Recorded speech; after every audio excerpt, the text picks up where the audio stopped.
नेहरू जी को हिटलर कह दिया था संसद में। अटल बिहारी वाजपेयी ने इस्तीफा दे दिया था। मेरी बेटी भी कभी कभी मुझे हिटलर बुलाती है। आपको अपनों का ही साथ देना है। गाली देते हैं एक दूसरे को।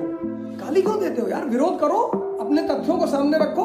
उस तरह से तो गांव में पड़ोस की औरतें भी नहीं गाली देती कि इतना पढ़ने के बाद ये तुम्हारा अस्तर है।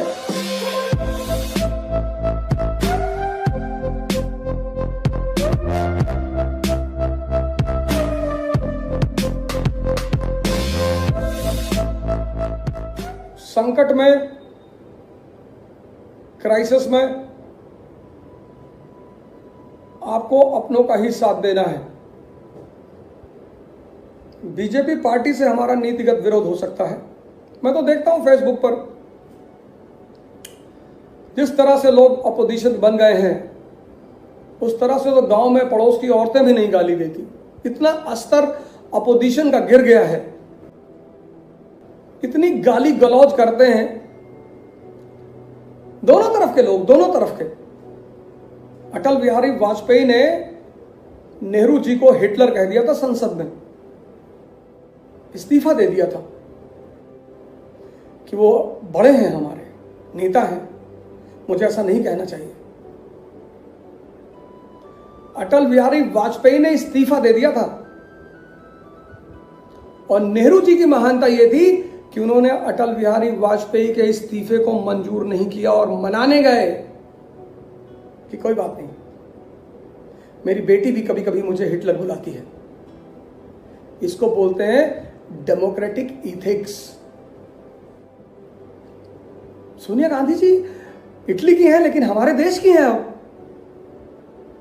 हम उन्हें गाली नहीं दे सकते।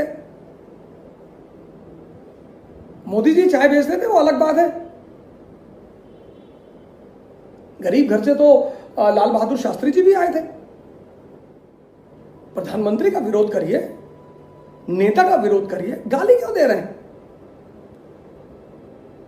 वो हमारे किसी मित्र ने लिख दिया जग्गिया, वो जग्गी वासुदेव है, सदगुरु जी का नाम जग्गी वासुदेव है। तो कि जमीन का कोई विवाद पर उनको भी शायद इंफॉर्मेशन नहीं रही होगी। किसी पत्रकार ने उनसे प्रश्न उठाया कि आपकी जो जमीन का विवाद है वो ट्राइबलों को लेकर विवाद है। उन्होंने कहा आप मेरे आश्रम में आए, 1 इंच जमीन का मुद्दा दिखा दें, मैं इस कंट्री को छोड़ दूंगा। उन्होंने पोस्ट पे लिखा जग्गिया।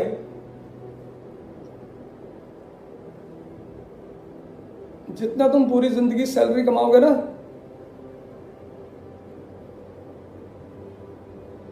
उतना वो आदमी 1 महीने में दान कर देता होगा। अब विरोध करो। मैं तो बहुत आहत होता हूं जब लोगों को फेसबुक पर एक दूसरे को गाली देते हुए देखता हूं कि इतना पढ़ने के बाद ये तुम्हारा अस्तर है। कम से कम 95% लोग, 95 गाली देते हैं एक दूसरे को।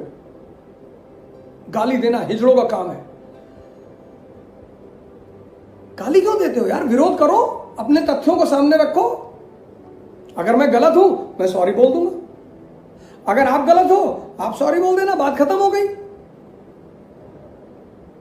मेरे बड़े सारे मित्र हैं जो महिलाएं हैं, स्त्रियां हैं, पत्रकार हैं, बेचारी प्रवक्ताएं हैं पार्टियों की, उनको लोग गाली देते हैं।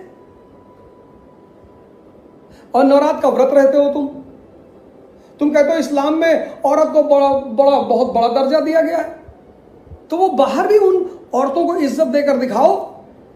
हम माने कि तुम्हारा धर्म कहता है। नेहरू जी को कभी टारगेट कर देते हैं। महान प्रधानमंत्रियों में से एक है सर, महान नेताओं में से एक है। आप उनकी इवन जो उनके ऊपर क्रिटिसिज्म की किताब लिखी, द गॉड हु फेल्ड, वो उसमें उनकी बड़ाई करने से लेखक नहीं बच पा रहा। मतलब नेहरू जी पे जो क्रिटिसिज्म की अच्छी किताबों में से एक है वो है द गॉड हु फेल्ड। अगर आप उस किताब को पढ़ेंगे तो आपको वो लिखी गई है नेहरू को क्रिटिसाइज करने के लिए, नेहरू के उन चीजों को पकड़ने के लिए, लेकिन वहां भी वो इतनी बड़ा व्यक्तित्व है कि वहां भी वो व्यक्ति पूरी तरह से नेहरू को मतलब गलत साबित नहीं कर पाया। वैसे भी राजनीति में, राजशाही में क्रिटिक्स जो है, क्रिटिसिज्म एक बड़ा प्यारा वर्ड है। अब तो लोगों ने उसका मतलब गाली निकाल लिया है कि गाली दो और ये सब क्रिटिसिज्म नहीं होता। क्रिटिसिज्म का मतलब ये होता है कि किसी भी चीज पर आपका एक और मत है कि इसको ऐसे भी किया जाना चाहिए, या अगर आप किसी चीज का विरोध कर रहे हैं तो उसके पीछे एक वैज्ञानिक कारण है, एक तर्क है वैज्ञानिक कि ये साहब ये रीजन है इसलिए हम ऐसा कर रहे हैं। लेकिन उसके लिए फिर एक बहुत जागरूक जनमानस की जरूरत है, और जहां जागरूक जनमानस मतलब अवेकेंड मास होगी वहां पे डेमोक्रेसी सफल होगी।